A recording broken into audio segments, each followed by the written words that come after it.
ओम नमो भगवते वासुदेवाय। आपका भक्ति कथा चैनल पर स्वागत है। आपका दिन शुभ और मंगलमय हो। आज दिनांक है 24 अक्टूबर और दिन है शुक्रवार। आज कार्तिक महीने की शुक्ल पक्ष की तृतीया तिथि है। तृतीया तिथि रहेगी आज रात 1:19 तक। उसके बाद चतुर्थी तिथि लग जाएगी। आज ब्रह्म मुहूर्त का समय रहेगा सुबह 4:46 से सुबह 5:37 तक और अभिजीत मुहूर्त रहेगा सुबह 11:43 से दोपहर 12:28 तक। पूरे दिन आज सर्वार्थ सिद्धि योग रहेगा। राहु काल का समय रहेगा सुबह 10:41 से दोपहर 12:05 तक। राहु काल दिन का अशुभ समय माना जाता है। आइए सुनते हैं कार्तिक मास कथा का अध्याय 18। उससे पहले सुनते हैं कार्तिक मास में प्रतिदिन सुनी जाने वाली लपसी तपसी की कथा। यदि आप कथा सुनने के पश्चात ब्राह्मण दक्षिणा, अन्नदान, द्रव्यदान, वस्त्रदान इत्यादि देना चाहते हैं तो स्क्रीन पर दिए गए गूगल पे पर भेज सकते हैं।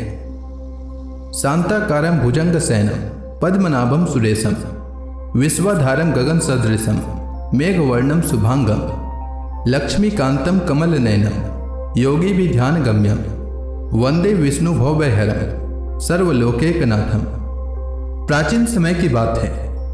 लपसी तपसी नाम के दो भाई थे, जिनमें तपसी हमेशा भगवान की तपस्या में लीन रहता था, तो वहीं उसका भाई लपसी प्रत्येक दिन सावा शेर की लापसी बनाकर भगवान को भोग लगाकर फिर भोजन करता था। एक दिन किसी कारण से दोनों भाइयों में लड़ाई हो गई। तपसी का कहना था कि मैं बड़ा हूं और लपसी बोला मैं बड़ा हूं। दोनों लड़ ही रहे थे कि इतने में वहां पर नारद जी पहुंच गए। नारद जी ने कहा कि आप दोनों क्यों लड़ रहे हैं। तब उन दोनों ने अपनी लड़ाई की वजह बताई। दोनों ने नारद जी से पूछा कि आप ही बताइए हम में से बड़ा कौन है। नारद जी ने कहा अभी तो मैं जल्दी में हूं, लेकिन इस बारे में आपको जरूर बताऊंगा। इतना कहकर नारद जी वहां से चले गए। दूसरे दिन जब नारद जी वहां पर आए तो उन्होंने एक एक कीमती अंगूठी उन दोनों के आगे रख दिया। तपसी ने तुरंत ही अंगूठी अपने घुटने के नीचे छिपा ली और सोचने लगा कि अब मुझे खूब धन मिलेगा, जिससे मैं यज्ञ करूंगा और अपने आप ही बड़ा हो जाऊंगा। लपसी ने जब अंगूठी देखी तो वह सोचने लगा कि इसे अगर मैं अपने पास रखूंगा तो कोई भी आकर मेरी गर्दन काट देगा। ऐसा सोचकर लपसी ने वह अंगूठी फेंक दी। फिर नारद जी ने तपसी से पूछा कि तेरे घुटने के नीचे क्या है। लपसी ने अपना घुटना उठाया और वहां अंगूठी निकली। तब नारद जी ने कहा कि इतना भजन भाव करने के बाद भी तेरे मन में लालच ही है, इसीलिए तुम दोनों में लपसी ही बड़ा है और अब तुम्हें तुम्हारी तपस्या का फल भी नहीं मिलेगा। तपसी शर्मिंदा होकर माफी मांगने लगा और बोला, हे नारद जी, मेरी यह आदत कैसे छूटेगी और मेरा पाप कैसे उतरेगा, इसका कोई उपाय बताएं। तो नारद जी ने कहा कि कार्तिक महीने में जो स्त्रियां कार्तिक व्रत रखेंगी और अगर वे तुझे अपना पुण्य देंगी तभी यह पाप उतरेगा। तपसी ने कहा कि कोई स्त्री मुझे अपना फल क्यों देगी। तब नारद जी ने कहा कि अगर कोई गाय और कुत्ते की रोटी नहीं बनाएगा तो फल तुझे मिलेगा। अगर कोई व्यक्ति किसी ब्राह्मण को भोजन कराकर बिना दक्षिणा के ही उसको विदा कर देगा तो तुझे उसका फल मिलेगा। यदि कोई साड़ी के साथ ब्लाउज नहीं देगा तो इसका फल तुझे मिलेगा। यदि कोई व्यक्ति दीपक से दीपक जलाएगा तो भी फल तुझे मिलेगा। वहीं अगर कोई तुम्हारी कहानी नहीं सुनेगा तो भी फल तुम्हें मिलेगा। कहते हैं उसी दिन से हर व्रत कथा के साथ लपसी और तपसी की कहानी सुनना अनिवार्य हो गया है। लपसी और तपसी की कहानी सुनने के बाद व्रत का पूर्ण फल व्रती को मिलता है। तो प्रेम से बोलिए विष्णु भगवान की जय। अब आइए सुनते हैं कार्तिक मास महात्म्य का आज का अध्याय। सूत जी ने कहा, इस प्रकार अपनी अत्यंत प्रिय सत्यभामा को यह कथा सुनाकर भगवान श्री कृष्ण संध्योपासना करने के लिए माता के घर में गए। यह कार्तिक मास का व्रत भगवान विष्णु को अति प्रिय है तथा भक्ति प्रदान करने वाला है। रात्रि जागरण, प्रातः काल का स्नान, तुलसी वट सिंचन, उद्यापन, दीपदान, यह 5 कर्म भगवान विष्णु को प्रसन्न करने वाले हैं, इसलिए इनका पालन अवश्य करना चाहिए। ऋषि बोले, भगवान विष्णु को प्रिय, अधिक फल की प्राप्ति कराने वाले, शरीर के प्रत्येक अंग को प्रसन्न करने वाले कार्तिक महात्म्य आपने हमें बताया। यह मोक्ष की कामना करने वाले अथवा भोग की इच्छा रखने वाले मनुष्यों को यह व्रत अवश्य ही करना चाहिए।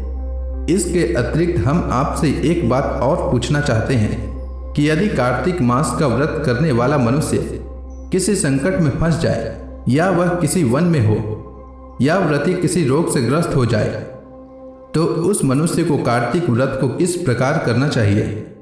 क्योंकि कार्तिक व्रत भगवान विष्णु को अत्यंत प्रिय है और इसे करने से मुक्ति एवं भक्ति प्राप्त होती है, इसलिए इसे छोड़ना नहीं चाहिए। श्री सूत जी ने इसका उत्तर देते हुए कहा, यदि कार्तिक का व्रत करने वाला मनुष्य किसी संकट में फंस जाए, तो वह हिम्मत करके भगवान शंकर या भगवान विष्णु के मंदिर जो भी पास हो उसमें जाकर रात्रि जागरण करे। यदि व्रती घने वन में फंस जाए तो फिर पीपल के वृक्ष के नीचे या तुलसी के वन में जाकर जागरण करे। भगवान विष्णु की प्रतिमा के सामने बैठकर विष्णु जी का कीर्तन करे। ऐसा करने से सहस्त्रों गायों के दान के समान फल की प्राप्ति होती है। जो मनुष्य विष्णु जी के कीर्तन में बाजा बजाता है उसे वाजपेय यज्ञ के समान फल की प्राप्ति होती है, और हरि कीर्तन में नृत्य करने वाले मनुष्यों को सभी तीर्थों में स्नान करने का फल प्राप्त होता है। किसी संकट के समय या रोगी हो जाने और जल न मिल पाने की स्थिति में केवल भगवान विष्णु के नाम मात्र से मार्जन ही कर लें। यदि उद्यापन न कर सके तो व्रत की पूर्ति के लिए केवल ब्राह्मणों के प्रसन्न होने के कारण विष्णु जी प्रसन्न रहते हैं। यदि मनुष्य दीप दान करने में असमर्थ हो तो दूसरे की दीप की वायु आदि से भली भांति रक्षा करे। यदि तुलसी का पौधा समीप न हो तो वैष्णव ब्राह्मण की ही पूजा कर ले, क्योंकि भगवान विष्णु सदैव अपने भक्तों के समीप रहते हैं। इन सब के न होने पर कार्तिक का व्रत करने वाला मनुष्य ब्राह्मण, गौ, पीपल और वट वृक्ष की श्रद्धापूर्वक सेवा करे। शौनक आदि ऋषि बोले, आपने गौ तथा ब्राह्मणों के समान पीपल और वट वृक्षों को बताया है, और सभी वृक्षों में पीपल तथा वट वृक्ष को ही श्रेष्ठ कहा है। इसका कारण बताइए। सूत जी बोले, पीपल भगवान विष्णु का और वट भगवान शंकर का स्वरूप है। पलाश ब्रह्मा जी के अंश से उत्पन्न हुआ है। जो कार्तिक मास में उसके पत्तल में भोजन करता है वह भगवान विष्णु के लोक में जाता है। जो इन वृक्षों की पूजा, सेवा एवं दर्शन करते हैं उनके सभी पाप नष्ट हो जाते हैं। ऋषियों ने पूछा, हे प्रभु, हम लोगों के मन में एक शंका है कि ब्रह्मा, विष्णु और शंकर वृक्ष स्वरूप में क्यों हुए? कृपया आप हमारी इस शंका का निवारण कीजिए। सूत जी बोले, प्राचीन काल में भगवान शिव तथा माता पार्वती विहार कर रहे थे। उस समय उनके विहार में विघ्न उपस्थित करने के उद्देश्य से अग्निदेव ब्राह्मण का रूप धारण करके वहां पहुंचे। विहार के आनंद के वशीभूत हो जाने के कारण कुपित होकर माता पार्वती ने सभी देवताओं को शाप दे दिया। माता पार्वती ने कहा, हे देवताओं, विषय सुख से कीट पतंगे तक अनभिज्ञ नहीं है। आप लोगों ने देवता होकर भी उसमें विघ्न उपस्थित किया है, इसलिए आप सभी वृक्ष बन जाओ। सूत जी बोले, इस प्रकार कुपित माता पार्वती जी के साथ के कारण समस्त देवता वृक्ष बन गए। यही कारण है कि भगवान विष्णु पीपल और शिव जी वट वृक्ष हो गए। इसलिए भगवान विष्णु का शनि देव के साथ योग होने के कारण केवल शनिवार को ही पीपल को छूना चाहिए, अन्य किसी दिन नहीं छूना चाहिए। तो प्रेम से बोलिए, विष्णु भगवान की जय, माता लक्ष्मी की जय, श्री कृष्ण भगवान की जय। अब आइए सुनते हैं कार्तिक मास में भागवत पुराण का अगला अध्याय। श्री सुखदेव जी ने कहा, परीक्षित, तुम्हारा लोकहित के लिए किया हुआ यह प्रश्न बहुत ही उत्तम है। मनुष्यों के लिए जितने भी बातें सुनने, स्मरण करने या कीर्तन करने की हैं, उन सब में यह श्रेष्ठ है। आत्मज्ञानी महापुरुष ऐसे प्रश्न का बड़ा आदर करते हैं। राजेंद्र, जो गृहस्थ घर के काम धंधों में उलझे हुए हैं, अपने स्वरूप को नहीं जानते, उनके लिए हजारों बातें कहने, सुनने एवं सोचने करने की रहती है। उनकी सारी उम्र यूं ही बीत जाती है। उनकी रात नींद या स्त्री प्रसंग से कटती है और दिन धन की हाय हाय या कुटुंबियों के भरण पोषण में समाप्त हो जाता है। संसार में जिन्हें अपना अत्यंत घनिष्ठ संबंधी कहा जाता है, वे शरीर, पुत्र, स्त्री आदि कुछ नहीं है, असत हैं। परंतु जीव उनके मोह में ऐसा पागल सा हो जाता है कि रात दिन उनको मृत्यु का ग्रास होते देखकर भी चेतना नहीं होती। इसीलिए परीक्षित, जो अभय पद को प्राप्त करना चाहते हैं, उसे तो सर्वात्मा सर्वशक्तिमान भगवान श्री कृष्ण की ही लीलाओं का श्रवण, कीर्तन और स्मरण करना चाहिए। मनुष्य जन्म का यही इतना ही लाभ है कि चाहे जैसे हो, ज्ञान से, भक्ति से अथवा अपने धर्म की निष्ठा से जीवन को ऐसा बना लिया जाए कि मृत्यु के समय भगवान की स्मृति अवश्य बनी रहे।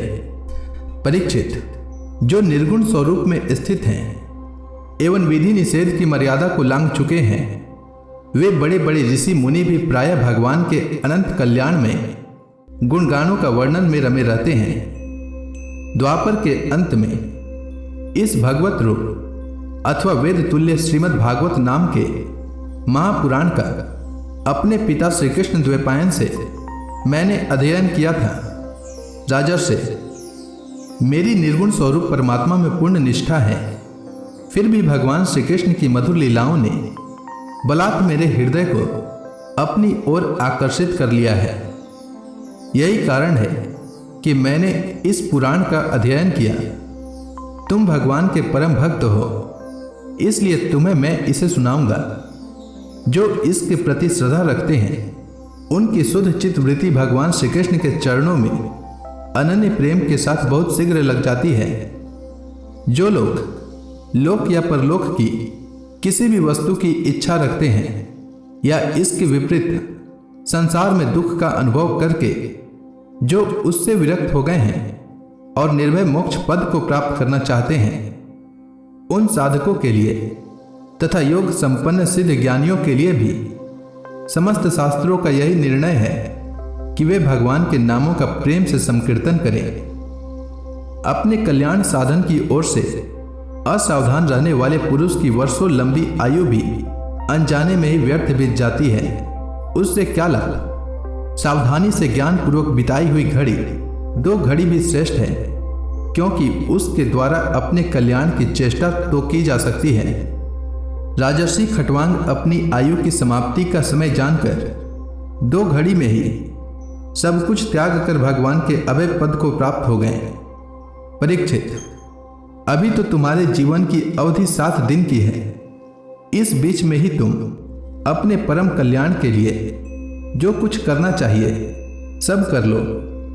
मृत्यु का समय आने पर मनुष्य घबराए नहीं। उसे चाहिए कि वह वैराग्य के शस्त्र से शरीर और उससे संबंध रखने वालों के प्रति ममता को काट डाले। धैर्य के साथ घर से निकलकर पवित्र तीर्थ के जल में स्नान करे और पवित्र तथा एकांत स्थान में विधि पूर्वक आसन लगाकर बैठ जाए। तत्पश्चात परम पवित्र अ उ म इन 3 मात्राओं से युक्त ओम का मन ही मन जप करे। प्राणवायु को वश में करके मन का दमन करे और एक क्षण के लिए भी ओम को न भूलें। बुद्धि की सहायता से मन के द्वारा इंद्रियों को उनके विषयों से हटा ले और कर्म की वासनाओं से चंचल हुए मन को विचार के द्वारा रोककर भगवान के मंगलमय रूप में लगाएं। स्थिर चित्त से भगवान के श्री विग्रह में से किसी एक अंग का ध्यान करें। इस प्रकार एक एक अंग का ध्यान करते करते विषय वासनाओं से रहित मन को पूर्ण रूप से भगवान में ऐसा तल्लीन कर दें कि फिर और किसी विषय का चिंतन ही न हो। वही भगवान विष्णु का परम पद है, जिसे प्राप्त करके मन भगवत प्रेम रूप आनंद से भर जाता है। यदि भगवान का ध्यान करते समय मन रजोगुण से विक्षिप्त या तमोगुण से मूढ़ हो जाए तो घबराए नहीं। धैर्य के साथ योग धारण के द्वारा उसे वश में करना चाहिए, क्योंकि धारणा दोनों गुणों के दोषों को मिटा देती है। धारणा स्थित हो जाने पर ध्यान में जब योगी अपने परम मंगलमय आश्रय भगवान को देखता है, तब उसे तुरंत ही भक्ति योग की प्राप्ति हो जाती है। परीक्षित ने पूछा, भगवान, धारणा किस साधन से किस वस्तु में किस प्रकार की जाती है और उसका क्या स्वरूप माना गया है जो शीघ्र ही मनुष्य के मन का मैल मिटा देती है? श्री सुखदेव जी ने कहा, परीक्षित, आसन, श्वास, आसक्ति और इंद्रियों पर विजय प्राप्त करके फिर बुद्धि के द्वारा मन को भगवान के स्थूल रूप में लगाना चाहिए। यह कार्य रूप संपूर्ण विश्व जो कुछ कभी था, है या होगा, सब का सब जिसमें दिख पड़ता है वही भगवान का स्थूल से स्थूल और विराट शरीर है। जल, अग्नि, वायु, आकाश, अहंकार, महतत्व और प्रकृति, इन 7 आवरणों से घिरे हुए इस ब्रह्मांड शरीर में जो विराट पुरुष भगवान हैं, वही धारणा के आश्रय हैं। उन्हीं की धारणा की जाती है। तत्वज्ञ पुरुष उनका इस प्रकार वर्णन करते हैं। पाताल विराट पुरुष के तलवे हैं, उनकी एड़ियां और पंजे रसातल हैं। दोनों गुल्फ एड़ी के ऊपर की गांठें महातल हैं, उनके पैर के पिंडे तलातल हैं। विश्व मूर्ति भगवान के दोनों घुटने सूतल हैं, जांघें वीतल और अतल हैं, पेड़ू भूतल हैं। और परीक्षित, उनके नाभि रूप सरोवर को ही आकाश कहते हैं। आदि पुरुष परमात्मा की छाती को स्वर्गलोक, गले को महरलोक, मुख को जनलोक और ललाट को तपोलोक कहते हैं। उन सहस्त्र सिर वाले भगवान का मस्तक समूह ही सत्यलोक है। इंद्रादि देवता उनकी भुजाएं हैं, दिशाएं कान और शब्द श्रवणेन्द्रिय हैं। दोनों अश्विनी कुमार उनकी नासिका के छिद्र हैं, गंध घ्राणेन्द्रिय हैं और धधकती हुई आग उनका मुख है। भगवान विष्णु के नेत्र अंतरिक्ष हैं, उसमें देखने की शक्ति सूर्य है। दोनों पलके रात और दिन हैं। उनका भ्रू विलास ब्रह्मलोक है, तालु जल है और जिह्वा रस। वेदों को भगवान का ब्रह्मरंध्र कहते हैं और यम को दाढ़ें। सब प्रकार के स्नेह दांत हैं और उनकी जगत मोहिनी माया को ही उनकी मुस्कान कहते हैं। यह अनंत सृष्टि उसी माया का कटाक्ष विक्षेप है। लज्जा ऊपर का होठ और लोभ नीचे का होठ है। धर्म स्तन और अधर्म पीठ है। प्रजापति उनके मुतेंद्रिय हैं। मित्रा वरुण अंडकोश हैं। समुद्र कोक है और बड़े बड़े पर्वत उनकी हड्डियां हैं। राजन, विश्व मूर्ति विराट पुरुष की नाड़ियां नदियां हैं। वृक्ष रोम है। परम प्रबल वायु श्वास है। काल उनकी चाल है और गुणों का चक्कर लगाते रहना ही उनका कर्म है। परीक्षित, बादलों को उनके केस मानते हैं। संध्या उन अनंत का वस्त्र है। महात्माओं ने अव्यक्त को ही उनका हृदय बतलाया है और सब विकारों का खजाना उनका मन चंद्रमा कहा गया है। महतत्व को सर्वात्मा भगवान का चित्त कहते हैं और रुद्र उनके अहंकार कहे गए हैं। घोड़े, खच्चर, ऊंट और हाथी उनके नख हैं। वन में रहने वाले सारे मृग और पशु उनके कटी प्रदेश में स्थित हैं। तरह तरह के पक्षी उनके अद्भुत रचना कौशल हैं। स्वयंभू मनु उनकी बुद्धि है और मनु की संतान मनुष्य उनके निवास स्थान है। गंधर्व, विद्याधर, चारण और अप्सराएं उनके षडज आदि स्वरों की स्मृति हैं। दैत्य उनके वीर्य हैं। ब्राह्मण मुख, क्षत्रिय भुजाएं, वैश्य जंघाएं और शूद्र उन विराट पुरुष के चरण हैं। विविध देवताओं के नाम से जो बड़े बड़े द्रव्य में यज्ञ किए जाते हैं वे उनके कर्म हैं। परीक्षित, विराट भगवान के स्थूल शरीर का यही स्वरूप है, सो मैंने तुम्हें सुना दिया।